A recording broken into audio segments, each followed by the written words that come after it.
This is where real wealth is made, is by you solving big problems for people by finding these properties and making other people a lot of money. That means you're going to make a lot of money. By you solving big problems and having equity in these deals, you make a bunch of money, you make them a bunch of money, you keep it, you put it in the bank, you put it wherever you want to put it, you spend it, you go buy whatever you want to buy. And then when the next deal comes along, when you find the next deal, you don't need to put all of your own money in. You keep your money. What is up, everybody? Welcome back to the show. My name is Kassidy Warren. I'm your host. And today is a money episode, specifically velocity of money. If you've been following me at all on social media, you know that this is a framework and a structure that I've put together to show you how to multiply your money as quickly as possible through real estate, because we can't do this any other way, through 401ks, through stocks, through traditional investment. What I'm going to show you and what I'm going to talk about today, the 4 accelerators of wealth, the 4 accelerators in the velocity of money. This is the only way that you're going to be able to multiply your money through investing. And so I've acquired over $13 million of real estate, cash flowed a ton on the properties. I've bought short-term rentals. I bought land. I'm buying hotels, and I have a goal of buying over $500 million of real estate in the next 5 years. And I'm going to be using this strategy in the velocity of money to be able to do that. And so what you're going to hear and what you're going to see is kind of opposite of what we've been led to believe, even in the real estate investing world, where you buy and hold, right? You buy, you cash flow, and you hold for 30 years, and that's how you get rich. Well, you're going to see that I'm going to bust that myth. And actually, this is anti-buy and hold. This is how quickly, relatively quickly, can you turn around these properties, turn around your money so that you're able to even sell and double or triple your money in a shorter amount of period of time and then go buy more real estate. So let's get into it. So the first accelerator of wealth, of the velocity of money, is leverage. Leverage is debt. Leverage is a lever that you can pull that makes it easier to do what you're trying to do. So instead of having to pay all cash, 100% of the price of an asset, of a house, of a hotel, of a storage facility, you only have to use a fraction or a percentage of the total price to buy the entire asset. It might be 5%, 10, 20, 25, 30%, but you are levering that asset through debt. And now a lot of people say debt is bad. You've got a debt payment. It costs you money. Well, the way to think about leverage is, again, you put down a fraction of the total price to buy the entire asset.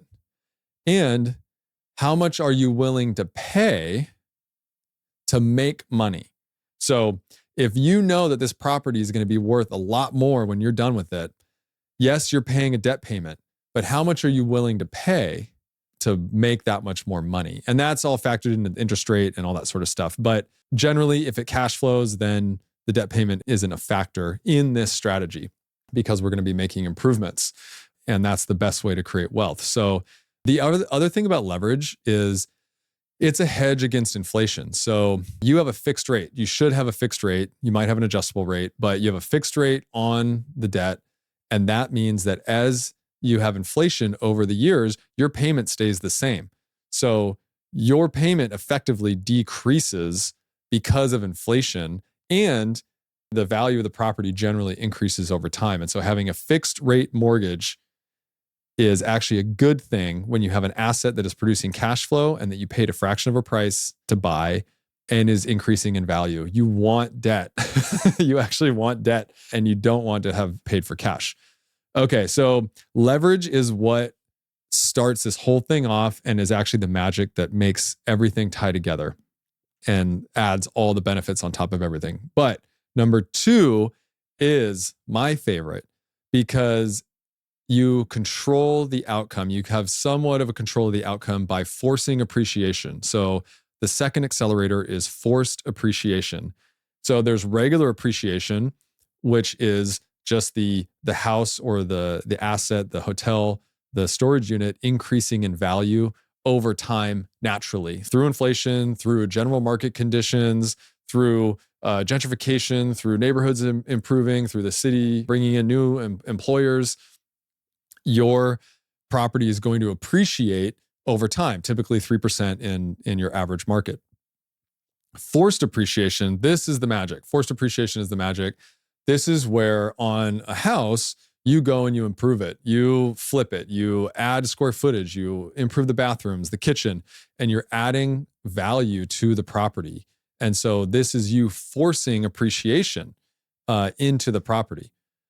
The real magic, the real forced appreciation is on the commercial side. So think multifamily, storage, hotels, industrial, commercial, and it's worth 600 grand.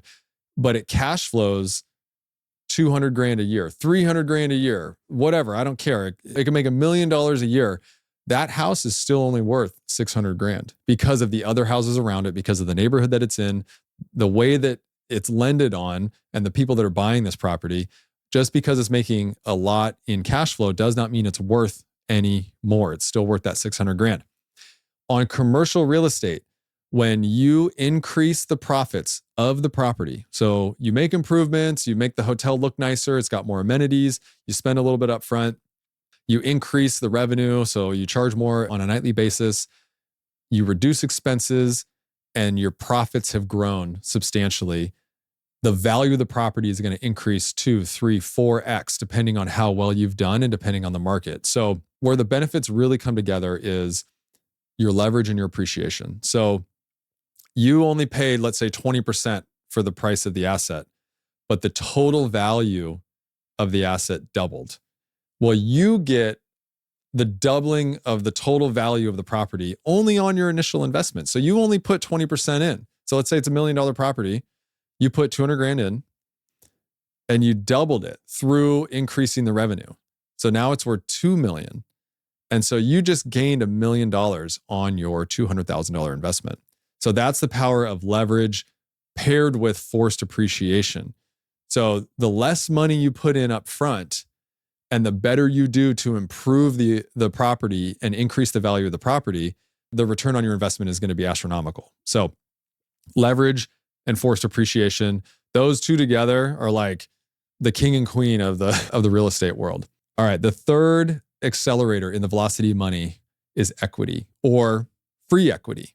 And the reason I say free equity is because, yes, if you're buying a property using leverage and everything I talked about, you already have equity in the deal because you're putting money in and you bought it, so you have equity. What I'm talking about is free equity, where you are sponsoring a deal or you're raising money for a deal, and maybe you're not putting all of the cash required into the deal. So you getting good at raising money and being able to create partnerships or add a valuable skill set to a project is what's going to give you equity into the deal. And so that means that you have ownership in something without having to put in money or having to put in as much money. And so, yes, this does happen on the residential side, but really it's way more common on the commercial side. So if you're finding a deal and you're going to operate it, you're going to own it, you're going to make it better, but you go raise all the money to go do the construction and the renovations, you just earned yourself a large percentage of ownership in that deal because you are solving a big problem for investors, for people with money or capital partners that don't have the time or knowledge or know-how or willingness to go find the deal, buy the deal, renovate, manage the contractor, manage the property manager, find tenants, increase rents, all that. That's a lot of work and that's a big problem to solve. And so if you do that work, you don't necessarily have to put in any money of your own and you get equity into that deal. And so then in this example where we doubled the value of a property, and let's say you have $0 in and we doubled that $1 million property to 2 million and you owned, let's say 20% without having to put any money in, you just made 400 grand or whatever. Or doubling the value, somewhere around 200 grand you made just for doing the work on that one property. And so when you have equity, when you create value and you get ownership in a deal without having to put in as much money or dollar for dollar, the same amount of money that you would to get the same amount of ownership, you are creating wealth. That is how you create wealth. And so it's another form of leverage. You're basically leveraging a skill set or leveraging problem solving, but it's giving you a percentage ownership in properties without having to spend cash. And even if you have the cash, that doesn't matter. you're still solving a problem. So what this does is as you make money on deals, you don't have to just flip it into the next deal every time. You don't have to fund the next deal. You get to keep your cash and live on that and spend that and invest it in other ways because you're solving these big problems. And so this is where real wealth is made, is by you solving big problems for people by finding these properties and making other people a lot of money. That means you're going to make a lot of money. By you solving big problems and having equity in these deals, you make a bunch of money, you make them a bunch of money, you keep it, you put it in the bank, you put it wherever you want to put it, you spend it, you go buy whatever you want to buy. And then when the next deal comes along, when you find the next deal, you don't need to put all of your own money in. You keep your money. And then you get more equity and you make yourself more money and you make other people more money. This is what people don't understand. By you solving a problem for other people, finding a vehicle to invest their money and doing a very good job and making them a lot of money on their money will make you a lot of money. It'll make you wealthy and you won't have to invest as much of your own money. So equity, huge accelerator in the velocity of money. All right, number 4, tax benefits. So let's use the 401k as an example. They tell us that you can invest in your 401k and you can save on taxes. Well, what does that actually mean? What that means is when you put it in from your paycheck, one, they're taking it straight out of your paycheck. You never see it. You don't get access to it. You don't get to control it. And then it does defer your taxes. So you pay a little bit less in taxes by investing in your 401k right now. But then fast forward to 30 years later, when you go to withdraw it, you pay taxes when you take it out of your 401k. And they say, oh, you're going to be in a lower tax bracket. Oh, maybe. But you also will have inflation. And so your dollar's not going to be worth as much. And taxes are likely to go up, right? Do taxes ever go down? Not really. So they say 401k helps you with taxes.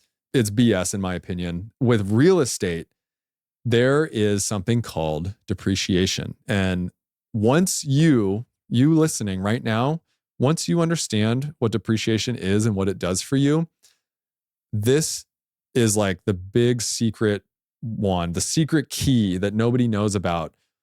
This is the one ring to rule them all of real estate benefits is depreciation. What depreciation does is it gives you what's called a paper loss. It shows that you essentially spent more money than you actually did. And that's not the exact right way to describe it if you're a perfectionist out there. But what it does is if you have income, if you made money, depreciation actually offsets the money that you made and reduces your tax liability. So way back when Trump in the debates said he's smart for only paying $700 on taxes and that he's smart, this is what he's talking about. He's talking about depreciation.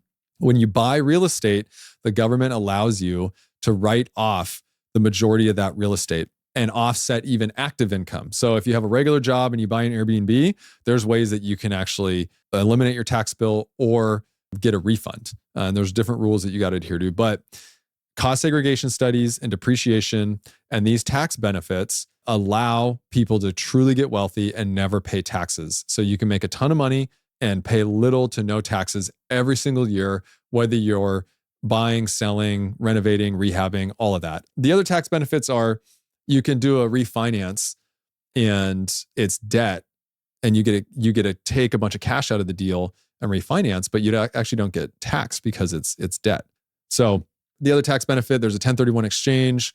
That means that you can sell something, and if you buy something within 45 days, you don't have to pay the taxes on the gains.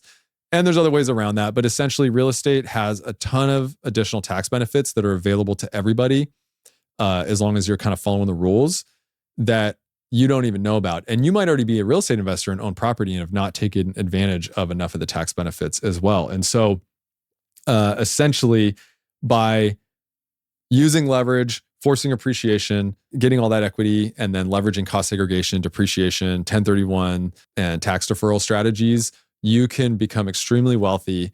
It may take a while. It may not show up, but here's how I'm going to tie it all together for you. So this is the anti-buy and hold strategy, because these tax benefits, they typically last 5 years. If you're doing depreciation, you use the majority of it in the first 5 years. And so if you're out there and you're thinking, hey, what do I do with my money? Or I've got this property, I don't know if I should sell it. I don't know if I should keep it. Well, let's take a look at an example. So we have a house. It's a house in Cleveland. We're about to close on it. We're about to sell it. We've owned it for about 5 years. So number one, we don't have any more tax benefits, essentially. And so that benefit is gone to us. So if we hold it, okay, we'll still cash flow, we'll still make money, but we don't get any tax benefits, meaning we're going to have to owe more in taxes because we're going to hold on to this property longer. Okay, so the other thing is, how much equity do we have? Well, if we sold it, which we are, we're going to net 200 grand. With leverage, I can take that 200 grand and I can go buy $1 million property. Just with that 200 grand, 20% down on a $1 million house, I can buy $1 million house with that 200 grand. Well, the Cleveland house is only worth $450,000, but I have 200 grand of equity. So now if I sold it, I can take that 200 grand, I can buy $1 million house, and I restart all of my tax benefits on the $1 million property. So because I'm buying a bigger property, I get I basically get tax benefits equivalent to the price of the property. And so I'm restarting all my tax benefit cycle all over again. I'm now appreciating on $1 million property instead of a $450,000 property. So, if I was making 10 grand on appreciation every year, or just normal appreciation, now I'm making 20 grand or more on appreciation on the $1 million property. And that's before I force appreciation, before I go into that house and I renovate the bathrooms, the kitchen, I add square footage. And so I'm going to try to make that property worth 1.5 million at the end. So I take the 200 grand from the Cleveland house. I use leverage to buy $1 million property.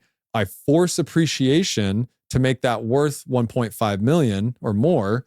And then I restart the tax benefit cycle of cost segregation and depreciation. And so instead of me holding on to this Cleveland house because, I can buy and hold, I hold it for 30 years and now I'm a millionaire because of it.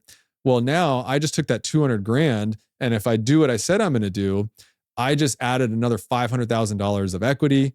I had to spend some to do that, of course, but then I'm getting on average 200 grand a year in tax benefits of write-off. And so I wasn't getting that before.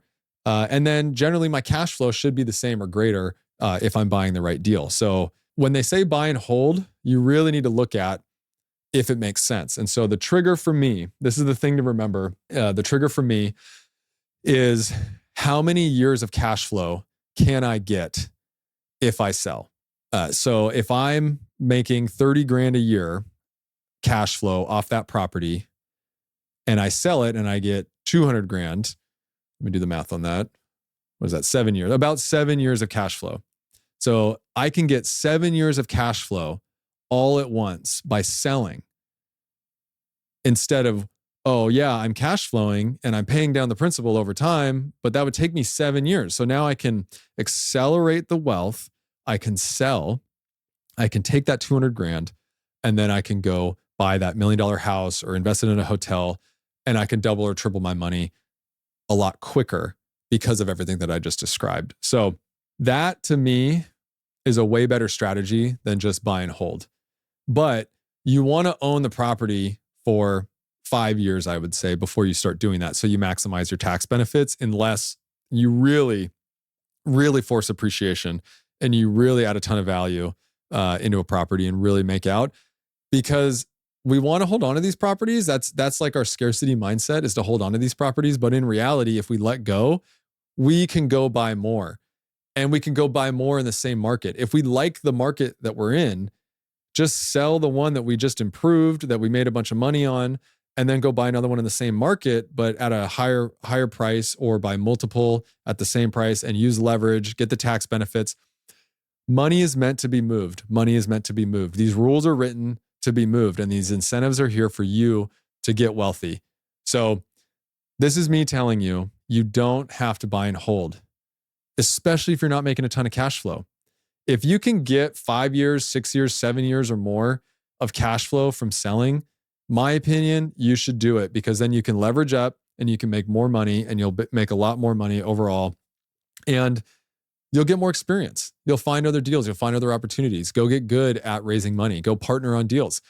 Go take equity in one house and go partner with people in a hotel. And you're going to make a lot more money if you buy the right deal doing that. And you're going to get to work with people, and that'll open up more doors. My opinion is to get out of residential real estate, because the only way, in my opinion, to make a ton of money in residential real estate is to build a luxury flipping business. And so what you're going to see my wife and I do over this year and the next couple of years is, one, we're going to buy hotels. We're going to create experiential resorts. We're going to partner on deals that have wellness components. We're going to focus on design and amenities just like we always have. And then the second component of that is we are going to do luxury flips. And that is the strategy. The velocity of money strategy is luxury flips and commercial real estate, and doing it the right way. And so the luxury flip will be buying in the highest cost of living neighborhood that we can. So in your city, go find the most expensive zip code. Go find the house that is undervalued or needs work without foundation issues. And then you want to do all the renovations, and then you want to turn it into an Airbnb and get all your tax benefits, run it as an Airbnb for 5 years, get all your tax benefits, get all that forced appreciation, and then sell it at the end of the 5 years. And the reason I say sell is because you're going to net a lot more money and be able to use that money versus just refinancing. If you just refinance, you don't get access to all the money, and it's not as big of a benefit. It's still a good strategy, but I would focus on buying the most expensive, highest priced asset that makes sense that you can, because your dollar is going to go further. So if I buy a property for 500 grand in a neighborhood where the comps are $1 million, I should be able to double my money, and my dollar of investment is going to go further than if I buy a $300,000 house in a $400,000 neighborhood. You need to go find neighborhoods where you can buy something that's at a discount or priced way lower based on the comps in the neighborhood, so that every dollar you put into it is going to get you $3 out. You need to build a bigger business. You need to make more money so that you can afford to go continue to invest in more real estate, and you can continue to invest in yourself. You can build a team. You do not want to be an innkeeper. You do not want to be a slumlord. You do not want to be someone that is just struggling to get by. You want to accelerate your wealth and use the velocity of money strategy and go take care of yourself and your family. So I will do more episodes on this. I can dive deeper, but please post some comments, leave a 5-star review. Go on my Instagram. I'm at Kassidy.Warren on Instagram. That's Kassidy with a K. Leave comments. Let's talk about this. Interested to hear your take on velocity of money. And as always, I love you all. Appreciate you all. I want you all to be extremely wealthy and successful. Thank you so much. Peace.